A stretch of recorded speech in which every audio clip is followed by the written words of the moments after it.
یہ ایک انتشاری ٹولہ ہے۔ اس وقت پاکستان کی معاشی ترقی ہے، جو سیاسی استحکام ہے، وہ ان سے ہضم نہیں ہو رہا۔ جب ان کے ارد گرد قانون کا گھیرا تنگ کیا جائے گا تو پاکستان میں آٹومیٹکلی امن بحال ہو۔ میں سمجھتا ہوں کہ حکومت مولانا صاحب کے ساتھ اس سلسلہ میں بیٹھ کر ان کے ساتھ ڈسکس کیا جائے گا۔ بات کریں گے ملکی سیاست کی تو عالمی سطح پر پاکستان کو بھارت کے خلاف سفارتی محاذ پر مسلسل کامیابیاں حاصل ہو رہی ہیں۔ تحریک انصاف نے حکومت کے خلاف ملک گیر تحریک شروع کرنے کی تیاریاں تیز کر دی ہیں اور اس تحریک کو مؤثر بنانے کے لیے پارٹی کے اندر بڑے پیمانے پر تبدیلیاں بھی کی گئی ہیں۔ مولانا فضل الرحمان نے بھی حکومت کے خلاف کمر کس لی ہے۔ میرج ایکٹ کے خلاف ملک بھر میں احتجاج کا عندیہ دے دیا گیا ہے۔ ادھر سمبریال کے ضمنی انتخاب کے نتائج پر نون لیگ اور پیپلز پارٹی آمنے سامنے ہیں اور یہ اشارے مل رہے ہیں کہ بجٹ کے بعد پیپلز پارٹی کی جانب سے کوئی بڑا سیاسی قدم اٹھایا جا سکتا ہے۔ وفاق اور پنجاب میں بلدیاتی انتخابات میں تاخیر کا معاملہ شدت اختیار کرتا جا رہا ہے۔ الیکشن کمیشن نے وفاق اور پنجاب دونوں کو جلد از جلد بلدیاتی انتخابات کرانے کی ہدایت جاری کر دی ہے، ساتھ ہی خبردار کر دیا ہے کہ اگر انتخابات نہ کرائے گئے تو وزیر اعظم اور وزیر اعلیٰ کو طلب کیا جا سکتا ہے، جو حکومت کے لیے شدید سبکی کا باعث بن سکتا ہے۔ الیکشن کمیشن کی وارننگ کے بعد حکومت متحرک ہو گئی ہے۔ نئے چیف الیکشن کمشنر اور 2 اراکین کی تعیناتی کے لیے وزیر اعظم نے اپوزیشن لیڈر کو خط بھیج دیا ہے اور باقاعدہ مشاورت کے لیے انہیں مدعو بھی کر لیا ہے۔ یاد رہے کہ موجودہ چیف الیکشن کمشنر اور 2 ممبران کی مدت 26 جنوری 2025 کو ختم ہو چکی ہے، تاہم نئے چیف کی تعیناتی تک وہ اپنے فرائض انجام دیتے رہیں گے۔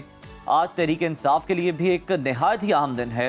190 ملین پاؤنڈ کیس میں بانی پی ٹی آئی اور ان کی اہلیہ کی سزاؤں کی معطلی کے خلاف درخواستوں پر اسلام آباد ہائی کورٹ میں سماعت ہونے جا رہی ہے۔ قائم مقام چیف جسٹس کی سربراہی میں 2 رکنی بینچ ان درخواستوں کی سماعت کرے گا۔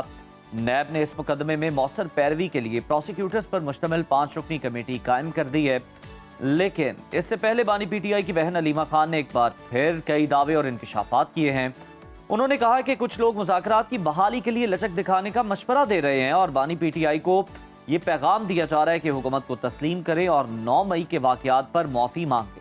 اسی تمام تر صورتحال پر ڈسکشن کر لیتے ہیں۔ ہمیں جوائن کیا مسلم لیگ نون کے رہنما علی گوہر بلوچ صاحب نے۔ علی صاحب ویلکم ٹو سنو پاکستان۔ یہ بتائیے گا کہ پی ٹی آئی نے حکومت کے خلاف ایک بار پھر تحریک چلانے کا اعلان کیا ہے اور مولانا بھی سڑکوں پر آنے کی آپ کو دھمکی دے چکے ہیں۔ عوام کو دیکھا جائے تو وہ پہلے ہی مہنگائی، بے روزگاری اور سیاسی عدم استحکام سے تنگ ہیں۔ حکومت کی حکمت عملی کیا ہوگی؟ احتجاجی سیاست سے نمٹنے کا کیا لاہ عمل اختیار کیا جائے گا؟ بسم اللہ الرحمن الرحیم۔ دیکھیں، صورتحال یہ ہے کہ کسی بھی پولیٹیکل پارٹی کو جو ہے وہ پرامن احتجاج کرنے کا پورا حق حاصل ہے، لیکن ایک بات سمجھ میں آتی ہے کہ یہ وہی پارٹی ہے جس نے 9 مئی کے واقعات کیے، پاکستان میں ہمیشہ انتشار کی سیاست کی ہے۔ یہ کوئی ہمارے لیے نئی بات نہیں ہے۔ 2013 کے دھرنے دیکھ لیں، اس وقت بھی انہوں نے ملک میں انتشار پھیلایا۔ جب چائنا کے اس وقت آپ کو یاد ہوگا صدر نے ملک میں آنا تھا، ان کا ڈیلے ہو گیا ان کے دھرنوں کی وجہ سے۔ پھر آپ کو یاد ہوگا کہ اس کے بعد جب انہوں نے ایک دفعہ وفاق کے اوپر چڑھائی کی اور اسلام آباد کے گرین بیلٹس میں آگ لگائی، پھر ابھی دیکھ لیں کے پی کے حکومت کے ذریعے روز جو ہے وہ وفاق کے کیپٹل پر چڑھائی کی جاتی ہے اور کیل والی لاٹھیاں لے کر کیا نہیں کیا جاتا اور کس طرح سے انتشار پھیلایا جاتا ہے۔ کیونکہ ہم ان کو پولیٹیکل پارٹی کہنا تو ہرگز مناسب نہیں ہے۔ یہ ایک انتشاری ٹولہ ہے جو ہمیشہ پاکستان کے خلاف کوئی نہ کوئی ایکٹیویٹی کرتے رہتے ہیں۔ اگر یہ بات کرتے ہیں تو یہ کرتے ہیں کہ آئی ایم ایف کو خطوط لکھتے ہیں پاکستان کو قرضے نہ دیں۔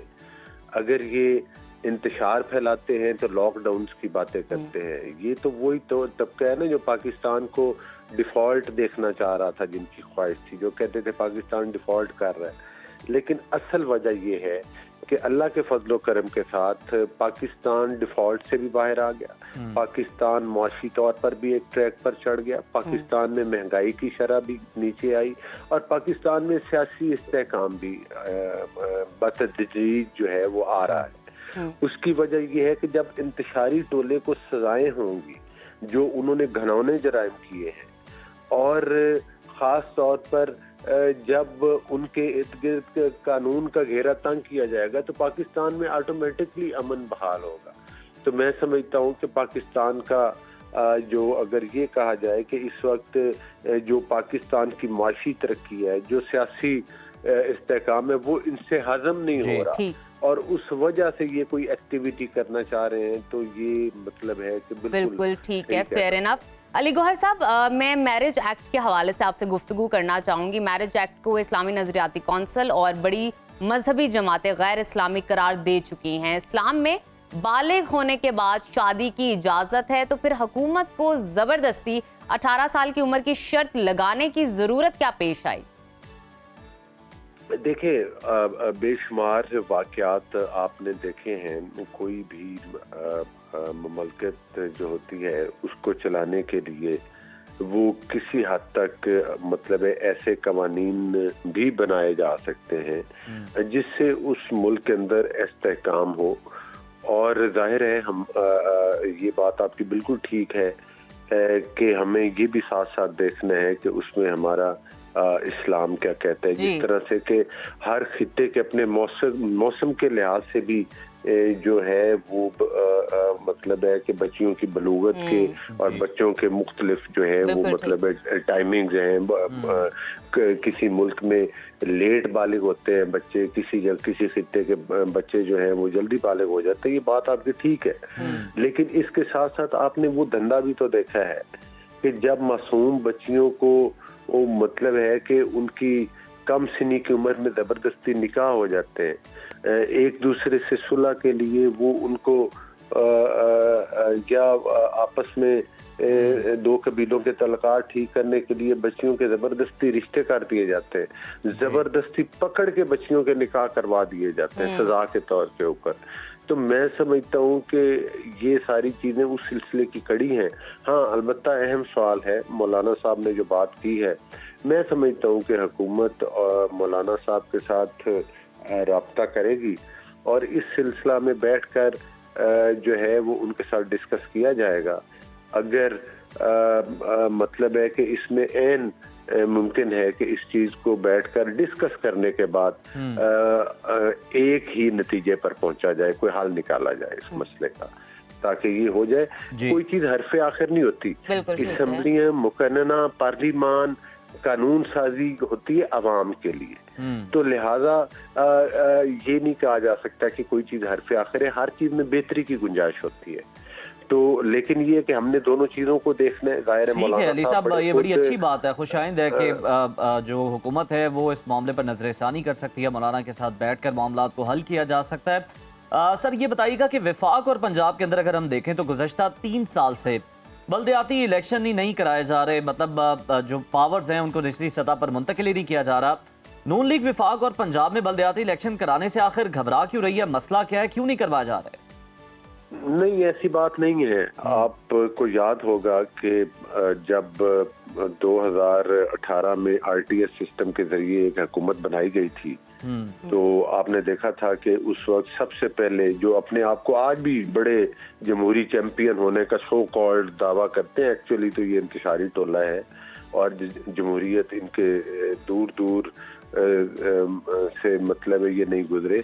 आप देखें ना, ये वही लोग हैं जिन्होंने अदम एतमाद के वक़्त कौमी असम्बली को के अंदर बैठकर डिप्टी स्पीकर के जरिए कानून और आइन की धज्जियां उड़ाई थी। ये वही लोग हैं जब 2018 में ये RTS सिस्टम के जरिए आए तो सबसे पहले आकर एक मुंतखब शुदा बल्दियाती निज़ाम को तोड़ा था इन्होंने, और पूरे टन्योर अपना बल्दियाती इलेक्शन नहीं करवाए इन्होंने पंजाब में जब तक ये मुसल्लत रहे इक़्तिदार के ऊपर। और इसी तरह से आपको याद है कि अभी कुछ दिन कबल पंजाब के अंदर जो है वो बल्दियाती एक्ट कानून साजी नहीं हुई थी, वो एक्ट पास कर लिया गया है और मैं समझता हूँ कि अगला स्टेप जो है वो बल्दियाती इलेक्शन का ही है। हम उसी तरफ बढ़ रहे हैं, वफाक में भी होंगे और इंशाल्लाह। अच्छा अली गौहर साहब, ये जरा बताइएगा कि जैसे ही इलेक्शन कमीशन ने बल्दियाती इलेक्शन में ताखीर के मामले पर वार्निंग जारी की, अगले ही दिन ने चीफ इलेक्शन कमिश्नर की तकर्री के लिए हुकूमत मुतहर्रिक हो गई और अपोजिशन लीडर को मुशावरत के लिए मदऊ कर लिया। क्या हुकूमत इसको मौके पर ही चीफ इलेक्शन कमिश्नर की तकर्री का अचानक ख्याल उनको आया कैसे, और क्या ये इरादे पर दबाव डालने के मुतरादिफ नहीं है? कैसे इसको एक्सप्लेन करेंगे? नहीं, बिल्कुल कोई जो है वो हर चीज का अपना एक प्रोसेस है। इलेक्शन कमीशन ने जाहिर है कि अगर वक्तन फक्तन, आज तो नहीं पहले भी वो इलेक्शंस के लिए खतूत लिखे हैं, और मैं समझता हूँ यही वजह है कि पंजाब के अंदर कौमी असम्बली में देखें जो कोई कानून पास होता है उसको तैयार किया जाता है, कोई रातों रात एक सफा थोड़ा। लेकिन अली साहब पहले भी खतूत लिखे, लेकिन इस पर मामला संगीन है। वो कह रहे हैं कि अगर आप नहीं कोई कदम उठाएंगे तो फिर हम मजबूरन वज़ीर आज़म और वज़ीर आला को तलब करें। नहीं, कदम देखे, पहला कदम तो उठ चुका है कि कानून साजी हो चुकी है पंजाब के अंदर। जाहिर है अगर कानून साजी हुई है और बलदियाती बना है तो बलदियाती इंतखाब कराने के लिए किया गया है। दूसरी बुनियादी वजह ये है कि इसके बाद जो जहाँ तक इलेक्शन कमीशन का चेयरमैन का वो तयन है, वो ऑलरेडी एक मतलब है कि समहाउ आपको पता है कि मुल्की हालात, बड़े बड़े चैलेंजेस, मईशत का चैलेंज, फिर ऊपर से ये मार्का हक हुआ जिसमें अल्लाह ताला ने हमें कामयाबी दी। तो इस तरह के फिर मतलब है कि लॉ एंड ऑर्डर की सूरत हाल मुख्तलिफ आप देख रहे हैं, तो ये बहुत सारे हुकूमत के लिए चैलेंजेस होते हैं। लेकिन जाहिर है कि इलेक्शन कमीशन के चेयरमैन का तयन होना है, उसके लिए वो भी एक कानूनी मामला है, उसके लिए कोई दबाव वाली बात नहीं है। मतलब है कि वो एक प्रोसीजर है, वो इख्तियार किया गया और इंशाल्लाह उसको भी, उस ओहदे को भी जल्दी फिल कर दिया जाएगा और इलेक्शन भी करवाए जाएंगे। दोनों एक अलग अलग चीज़ है। बिल्कुल ठीक है। उम्मीद करते हैं अपोजिशन से मुशावरत के बाद इस ओहदे को फिल कर दिया जाएगा और नए चीफ कमिश्नर को तैनात कर दिया जाएगा। साथ ही साथ 2 नए जो मेंबरान हैं उनकी तैनाती भी हो जाएगी। और अली गौहर बलोच साहब हमारे साथ मौजूद हैं।